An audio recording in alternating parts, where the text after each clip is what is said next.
పవిత్ర గంగానది తీరంలో హస్తినాపుర రాజు శంతను ఒంటరిగా నిలబడున్నాడు. సంధ్యా సమయపు ఆకాశం బంగారు వర్ణంలో మెరిసిపోతోంది.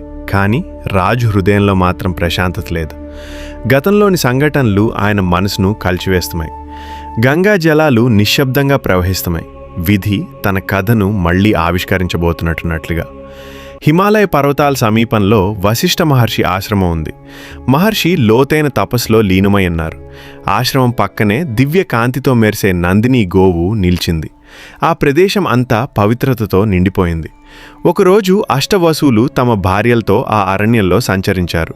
వారిలో ఒక వసువు భార్య నందిని గోవును చూసి ఆకర్షితమైంది. ఆ గోవు మనకుండాలి అనే చిన్న కోరిక ఆమె మనసులో పుట్టింది. ఆ చిన్న కోరికే భవిష్యత్తును మార్చే పెద్ద తప్పుగా మారింది.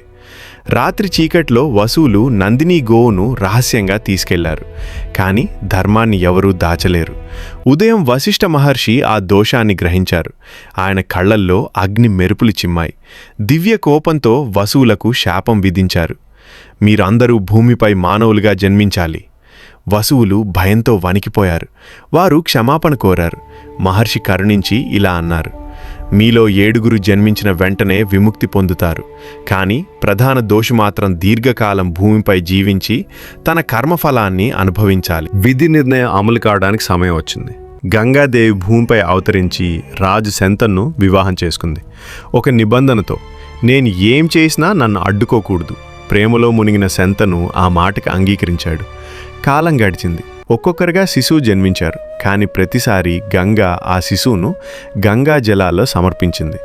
రాజు హృదయం ముక్కలైంది. అయినా తన వాగ్దానం కోసం ఆయన మౌనంగా భరించాడు. 7 శిశువులు ఇలా విముక్తి పొందారు.